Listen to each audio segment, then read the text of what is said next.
नगरपालिका निवडणुकीची रणधुमाळी संपले. मुंबई महानगरपालिका निवडणुकीच्या रणधुमाळी संपली. आता लक्ष लागले ते जिल्हा परिषद पंचायत समिती निवडणुकांकडे.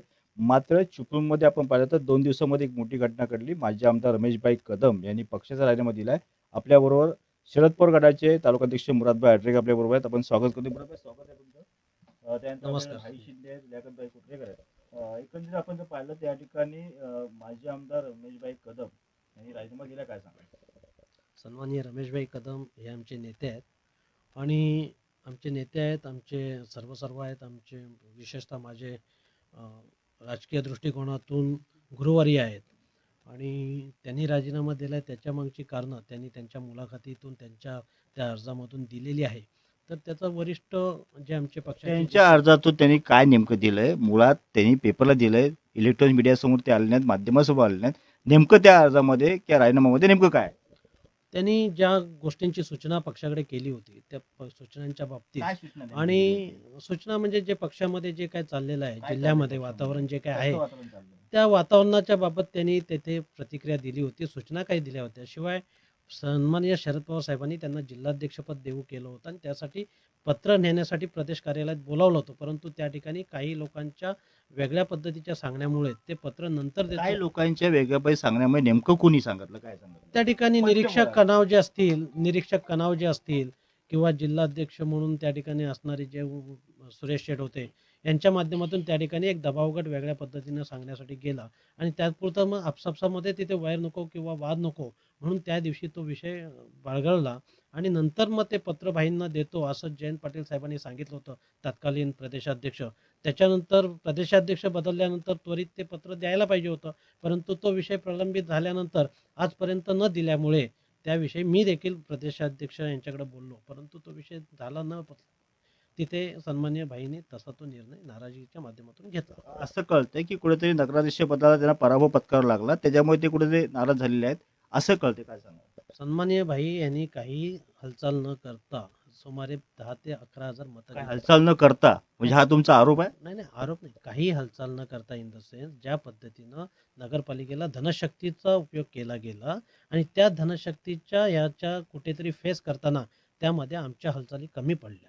पक्षाच्या म्हणा किंवा भाईंच्या म्हणा माध्यमातून धनशक्तीचा वापर लोक जी करतात ते भाई हे धनशक्तीचा वापर करू शकले नाही, कारण भाई हा आर्थिकदृष्ट्या व्यक्ती हा निवडणूक लढवताना ते आर्थिक माध्यमातून निवडणूक लढवणं ही बाब त्यांना पटत नाही. त्याच्यामुळं त्यांनी त्या गोष्टीचा वापर केला नाही, किंबहुना त्या माध्यमातून त्यांनी त्या निवडणुकीला सामोरे गेले नाही. म्हणून तो पराभव एक अर्थी एक. आणि दुसरं म्हणजे या ठिकाणी जी महाविकास आघाडी जी तुटली, आघाडीच्या माध्यमातून जी उभाडाची लोकं किंवा काँग्रेसची लोकं जी आघाडीच्या माध्यमातून वेगवेगळी लढली, त्याच्याने सुमारे 4,070 मतं ही विभागली गेली आणि भाईंना 1200 मताने त्या ठिकाणी पराभूत करण्यात भाई आलं. असं म्हणत होते की मुस्लिम वोटिंग आमच्या पाठीशी आहे, मुस्लिम आमच्या पाठीशी आहेत, अल्पसंख्याक आमच्या पाठीशी आहे, आमचा पराभव नाही होणार. मग असं का झालं? 100% भाईंच्या पाठीशी मुस्लिम समाज हा कालही होता, आजही आहे, उद्याही राहील. परंतु भाई ज्या वेळेला या निवडणुकीला सामोरे जात असताना काही लोक म्हणजे प्रत्येक समाजामध्येच आहे, आज प्रत्येक समाजामध्ये अशी वोटिंग विभागली जाते जी पैशाच्या अधीन राहून काही लोक त्याचा वापर करतात आणि अशी लोक जी पैसे घेतात त्याच्यामुळं थोडंफार मतदान डायव्हर्ट झालं. या मताशी मी देखील सहमत आहे, परंतु मुस्लिम समाजानं त्यांना तुम्ही कुठेतरी नाकारलं कमी असेल. कमी पडलं असं मग वाटत नाही? कुठेतरी आपण कमी पडलो नाही, किंवा पराभव झाला? आम्ही कमी पडलो, धनशक्तीला सामोरे जाण्यास आम्ही कमी पडलो. काय नेमकं धनशक्तीचा वापर केला तुमच्या? नेमकं काय, कुणाच्या कुठल्या मुद्द्यावर तुम्ही बोलताय की धनशक्तीचा वापर केला गेला म्हणून? पुरावे असे काय आता नेमके पुरावे? पुरावे हे पैसे घेणारे किंवा देणारे हे पुरावे तुमच्या ठोस प्रांजळ पुरावा आहे का? तुम्ही प्रांजळ समोरच्यावरती आरोप करताय, तुमच्या ठोस ज्या पुरावे आहेत का? पद्धतीनं आज धनशक्तीचा वापर सर्व राज्यामध्ये देशामध्ये होतोय, हे चुकूनच बोला. हे राज्याचं आपण नाही, तुम्ही हे चुकूनच आपण बोला. हे मुराद भाई, तुम्ही चुकूनच बोला. मी तुम्ही त्याच राज्याचं बाबतीत बोलू नका, बोलतोय चुकूनच बोला मी तुम्ही. त्याच बाबतीत बोलतोय ज्या पद्धतीनं पैशाचा वापर आज निवडणुकींच्या माध्यमातून होतोय हे तुम्हाला देखील माहिती आहे आणि विविध माध्यमातून हे सर्व समोर येत आहे आणि ह्या गोष्टी न लपणाऱ्या आहेत, लोकांच्या माउथ पब्लिसिटीतून ते समजलं जातं आणि हेच एक कारण आहे. आतापर्यंत बाईने 6 ते 7 पक्ष बदल, आता 7वा पक्ष असं म्हणजे ज्या ठिकाणी बाई जाते त्याला कळतं की शिंदेगड किंवा अजित पवार गटामध्ये. तुम्हाला काय वाटतं भाई कुठे जातील? कसं आहे की भाई हे ज्येष्ठ नेते आहेत, आमच्या सर्वांचे आजी आहेत, काली आहेत, उद्याही असतील. भाईंनी काय निर्णय घ्यावा आणि भाईंच्याबद्दल या बाबतीत मी प्रतिक्रिया अगोदर द्यावी. प्रशांत गेले तुम्हाला सोडून, नंतर तर भाई निघाले. काय चाललंय काय? कसं म्हणजे आहे असं नेमकं लोक म्हणतात. शेवटी ज्या वेळेला पक्षाची स्थापना झाली 1999. त्याच्यानंतर भाईंनी शेकापमध्ये जो प्रवेश केला होता हा निव्वळ पवारसाहेबांच्या पैशाने सूचनेनंतर, केला होता का त्यांनी? पैशासाठी नाही, सूचनेनुसार तटकरे साहेबांना निवडणूक सोपी जावी या दृष्टीने तो पक्षप्रवेश शेकापमध्ये केला होता. आणि त्यावेळेला सुमारे 6,300 मताने तटकरे साहेब हे निवडणूक हारले होते आणि भाईंना 1,53,000 मतं सुमारे मिळाली होती. ह्या गोष्टीचा मी त्या ठिकाणी विटनेस आहे. आणि त्याच्यानंतर भाईंना ज्या पद्धतीनं पवारसाहेबांच्या माध्यमातून तटकरेंनी जी आश्वासन दिलं होतं ते तटकरे साहेबांनी न मानल्यामुळे शेवटी मग पक्षात राहण्यापेक्षा आपल्या पक्षामध्ये आपली काय जी इमेज आहे ती कुठेतरी त्यांना देखील समजावी म्हणून त्यांनी मग दुसरा पक्ष बदलला. याला कारणीभूत सर्वस्वी तटकरे साहेब आहेत, हे माझं प्रांजळ मत आहे. एक मोठं विधान याने केलंय की एकंदरीत रमेशभाई कदमांनी जो पक्ष बदलला त्याला कारणीभूत जे आहेत सर्वस्वी सुनील तटकरे जबाबदारी विधान करताय. 102% या बाबतीत मी जबाबदारीने वक्तव्य करतो. मग आता नेमकं भाई नेमके कुठे जाणार काय वाटतं शिंदेगड की अजित पवार काय सांगणार? नाही, या बाबतीत शेवटी आमचे ते ज्येष्ठ नेते आहेत. आजही त्यांनी राजीनामा जरी दिला असला तरी त्यांनी काही कुठल्या पक्षाबद्दलची भूमिका स्पष्ट केलेली नाही. त्याच्यामुळे या बाबतीत मी बोलणं एवढा मोठा नाही. आतापर्यंत पाहिलं तर पालकमंत्री उदय सामंत सातत्याने त्या घरांचे उंबाटे झिंजवत आहेत. काय सांगाल याच्याबद्दल? सन्माननीय पालकमंत्री महोदय हे लहानापासून अगदी युवक जिल्हाध्यक्ष असल्यापासून सन्माननीय रमेशभाईंच्या सोबत त्यांनी काम केलेलं असल्यामुळे ते त्यांना गुरुस्थानी मानतात. आणि त्यांना सुरुवातीचं पालकमंत्री बनवण्यापासून अगदी या दिवसापर्यंत जे काही दिवस सन्माननीय सामंत साहेबांना जे दिसत आहेत ते निव्वळ आणि निव्वळ त्यावेळच्या पालकमंत्री पदानंतर उदय सामंतांचा एक वेगळा उदय झाला असं मी समजतो. एकंदरीत आपण बोललो तर या ठिकाणी भाई पडले ठीक आहे ओके मान्य आहे पण एकंदरीत दोनच फक्त नगरसेवक निवडून आले म्हणजे आपण कुठेतरी कमी पडलो असं वाटत नाही तुम्हाला? यामध्ये मतांची जी विभागणी झाली, ज्या पद्धतीने बॅलेट पेपरवर विविध पक्षांचे जे उमेदवार राहिले, एकीकडे तुतारी, एकीकडे घड्याळ, एकीकडे परत तुतारी, एकीकडे अपक्षांची जी काही चिन्ह गेली, एकीकडे परत मशाल आली. ह्याच्यामध्ये त्या बॅलेट पेपरवर सुशिक्षित लोकांना देखील मतदान करताना त्या ठिकाणी नाकात नऊ येत होतं असं लोक सांगत होती. त्याच्यामुळं बॅलेट पेपरवर ज्या पद्धतीनं जी सूची होती त्याच्यामध्ये हे मतदानाचं नुकसान झालं. त्याच्यामध्ये बऱ्याचशा ठिकाणी आम्ही चांगल्या पद्धतीने मतदान घेतलेलं आहे. त्या ठिकाणी अगदी तुरळक प्रमाणात आमच्या सीटच्या गेलेल्या आहेत. ह्या निव्वळ मत विभागण्यामुळे गेलेल्या आहेत. आणि मतांच्या ह्या विभागणीची जर बेरीज केली तर आज मोठ्या फरकाने आमचे उमेदवार त्या ठिकाणी निवडून आले असते. असंही म्हटलं जातं की आमदार शेखर निकमची छुपी युती आपल्या बरोबर होती, खरं आहे का? नाही, या बाबतीत मला काही अधिकृतपणे सांगता येणार नाही कारण तसं काही निदर्शनात आलं नाही. एकंदरीत आता जी जिल्हा परिषद पंचायत समिती निवडणूक आहे आता जी पक्षाची वादात पाहता आपल्याकडे माजी आमदार रमेशभाई कदम सोडून गेले आहेत, प्रशांत यादव तर पूर्ण भाजपमध्ये गेलेले आहेत. आता एकंदरीत कसं नियोजन असं काय सांगाल? गेल्या 1 महिन्यापासून मला ज्या पद्धतीने रमेशभाईंच्या नेतृत्वाखाली मी काम करत असताना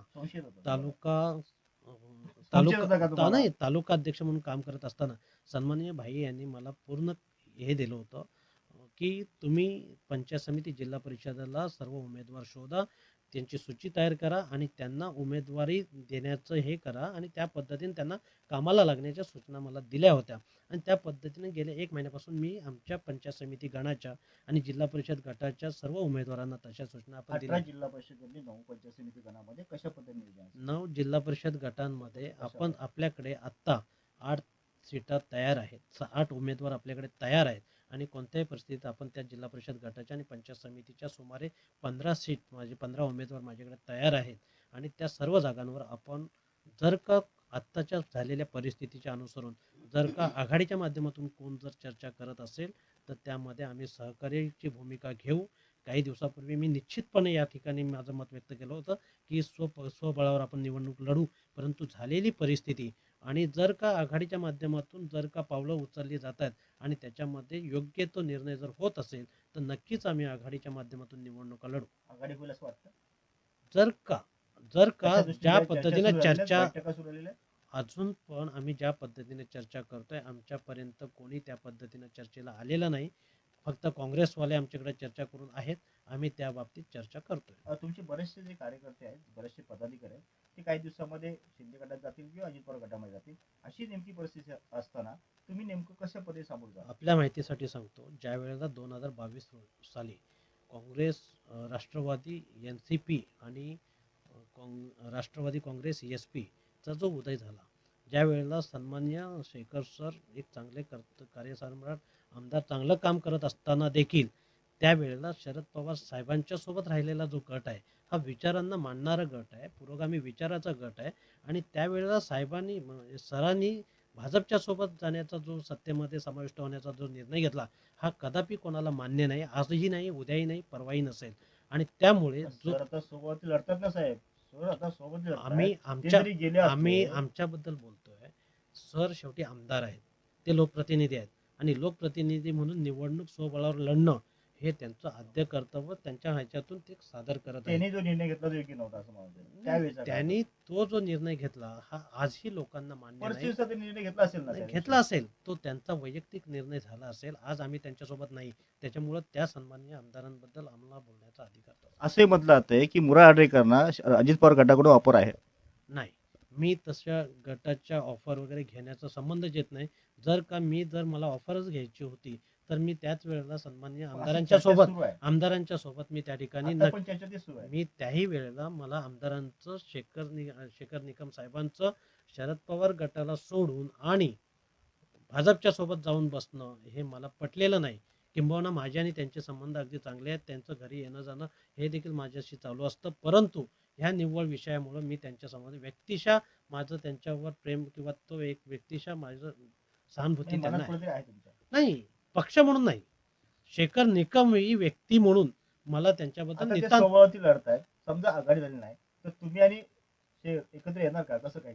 आता पहा, जसं राज्यामध्ये जे चित्र चालू आहे त्यांनी जर पुण्यामध्ये आमदार महोदय साहेबांनी जर का या बाबतीत काही चर्चा समोर घेतली आणि ते जर आमच्या कार्यकर्त्यांना जर मान्य असेल, तुम्हाला का तुमचं नेमकं म्हणणं आमच्या आहे? कार्यकर्त्यांना जर मान्य असेल, ते शेवटी भाजपच्या सोबत आहेत आणि हे आता आमच्या कार्यकर्त्यांना मान्य नाही.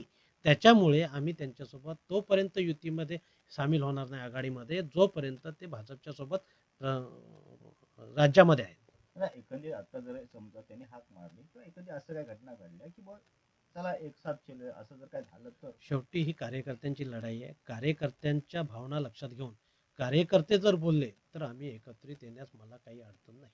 आता आपण जर पाहिलं चित्र पाहिलं तर राज्यभरामध्ये आपण पाहिलं, देशामध्ये सरकार कुणाचं पाहिलं, राज्यामध्ये कुणाचं पाहिलं, आणि अशा परिस्थितीमध्ये आता तुमचा निभाव कसा लागणार? आपण जिकडे पाहतो शिंदे भाजप चाललंय, म्हणजे काय केलं? आम्ही ज्या वेळेला 2024ला जी विधानसभा लढवली, विचारांच्या ह्याच्यावर ताकदीवर लढवली आणि त्यावेळेला आमचे उमेदवार तशा पद्धतीने त्यांची यंत्रणा देखील राबवत होते आणि त्या माध्यमातून आम्ही सुमारे 90,000 मतं घेतली. 90,000 मतं घेतली. परंतु तो एक विचार आमच्यासोबत होता. त्याच्यानंतर उमेदवार जरी आमच्या पक्षातून गेले असले तरी आमचे सर्वच कार्यकर्ते आणि पुरोगामी विचाराची लोक, विचारसरणीची लोक, पवारसाहेबांची लोक हे आहेत त्या जागेवर आहेत. आमचा आधी पक्ष जरी कोणी नेते कुठे गेले असले तरी आमचा पक्ष जागेवरतीच आहे. 4 वर्षांनी ते आमदारकीला समोर असतील तर काय चित्र असेल? 4 वर्षानंतरची राजकीय परिस्थिती कशी असेल ते त्या वेळेला लक्षात येईल. परंतु आमचा पक्ष आमच्या विचाराशी ठाम आहे. शेवटचा प्रश्न आहे, एकंदरीत तुम्ही कधीपर्यंत सगळं हे चित्र जाहीर करणार आहात? जिल्हा परिषद पंचायत समिती निवडणुकीचे उद्यापासून फॉर्म भरणे सुरू 21 तारखेपर्यंत आहे. काय 8 ते 9 दिवस प्रचाराला कशा पद्धतीने करणार? अगदी शेवटच्या स्टेजला आम्ही सोमवारपासून या फॉर्म भरायची सुरुवात करणार आहोत. स्वतंत्रपणे जर आघाडी झाली तर एकत्रित फॉर्म भरू, अन्यथा आमच्या कार्यकर्त्यांचं 19 तारखेपर्यंत सर्व ताळमेळ जुळून आल्यानंतर आम्ही 19 तारखेपासून फॉर्म भरू. शेवटचा प्रश्न आहे, माजी आमदार रमेशभाई कदमांना थांबवण्यासाठी प्रयत्न करणार का? आता भाईंनी कार्यकर्त्यांसाठी थांबावं ही आम्ही विनंती त्यांना केलेलीच आहे. म्हणून भाईंनी सांगितलंय की सध्या तरी मी कुठला निर्णय घेणार नाही. भाईने एक बैठक घेतली होती 8 दिवसापूर्वी, त्या बैठकीत सांगितलं मी शिंदे गटात चाललोय, तुम्ही पण निघून जा. असं काय खरी गोष्ट आहे का हो? नाही, असं काय त्यांनी सांगितलेलं नाही. ती बैठक अशी होती, जे नगरसेवक उभे होते त्यांनी एक प्रकारचं ऊर्जित केलं की तुम्ही हिंमत हरवू नका, काही जरी झालं, पराभवाला जरी सामोरे जावं लागलं असलं तरी आपण पुन्हा काम करा, पुन्हा आपल्याला या ठिकाणी निवडून यायचं आहे, अशी त्यांनी उत्साहित त्यांना करण्यासाठी, ऊर्जित करण्यासाठी, एक वेगळ्या प्रकारचं प्रोत्साहन देण्यासाठी त्यांनी प्रोत्साहन एकीकडे राजीनामा जे देण्याचं कंडिशन झाली ती ह्या परिस्थितीमध्ये, त्या घटनेनंतर मी वरिष्ठांजवळ बोललो होतो, सन्मान्य भाईंजवळ बोललो होतो की त्यांनी सांगितलं होतं की या बाबतीतला निर्णय लवकरात लवकर आपण घेऊ. परंतु सरते शेवटी प्रदेशवरून तसा निर्णय न झाल्यामुळे शेवटी भाई प्रदेश आपली गळचेपी होते. गळचेपी असं गळचिपी होते प्रदेश म्हणजे राज्यामध्ये प्रदेश- गळचिपी होते प्रदेश- तुम्ही मान्य करताय प्रत्येक तुम्ही मुरादबाई मान्य करताय गळचिपी वरिष्ठाकडून होते कारण का- गळचेपी ऐका स्टार्टिंगला तुम्ही काय बोललात मला सुद्धा ते विषय पटला नाही ती बोललात बाईंच्या बाबतीत अगोदर स्टार्टिंगला माझ्या मुलाखतीत मी बोलताय तेच सांगतोय गळचिपी होते कबूल मी करा तेच सांगतोय मला जे विषय पटले नाही ते निरीक्षक जे बबन कनावचे जे होते आणि ते आज शिंदे गटात गेलेले आहेत त्यांनीच या जिल्ह्याची संपूर्णतः वाट लावली. या जिल्ह्यामध्ये जो गटतट निर्माण झाला जो नव्हता पक्षफुटीनंतर जो गटतट नव्हता तो निव्वळ आणि निव्वळ बबन कनावजे यांच्यामुळे झाला आणि तो गटतट झाल्यामुळे या ठिकाणी जी स्थिती निर्माण झाली त्याला आज आम्ही सामोरे जात असताना ही परिस्थिती निर्माण झाली.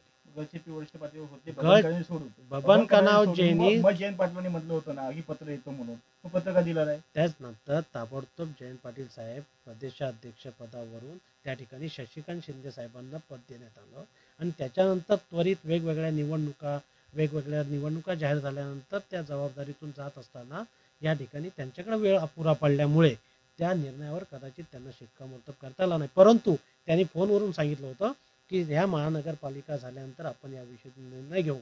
ताईंनी देखील माझ्याकडे फोनवर संभाषण केलं होतं आणि त्यांनी देखील सांगितलं होतं की लवकरात लवकर आपण घाईंचा निर्णय करू. बाईंचा निर्णय लवकर होईल त्या दृष्टीने काय फोन आपण झाले वरिष्ठ पातळीवर आता जो राजीनामा त्यांनी दिलाय तो वरिष्ठ पातळीपर्यंत मेल वगैरे करून झालेला आहे. मी देखील त्याच्या प्रती सन्मान्य ताई आणि प्रदेशाध्यक्षांना पाठवलेले आहेत आणि ते त्यांच्या परीनं त्यांच्याकडे बोलतील. आपण एकंदरीत पाहिलं तर बबन कनावजे यांच्यामध्ये पूर्ण जिल्ह्यामध्ये कट्टर झालेले आहे आणि एकंदरीत पाहिलं तर भाईने कुठे थांबावं असं मत या ठिकाणी तालुका अध्यक्ष बुराड यांनी व्यक्त केलं. कॅमेरामॅन साहिल शिक्षण निसाशिक नवराष्ट्र चिपळूण.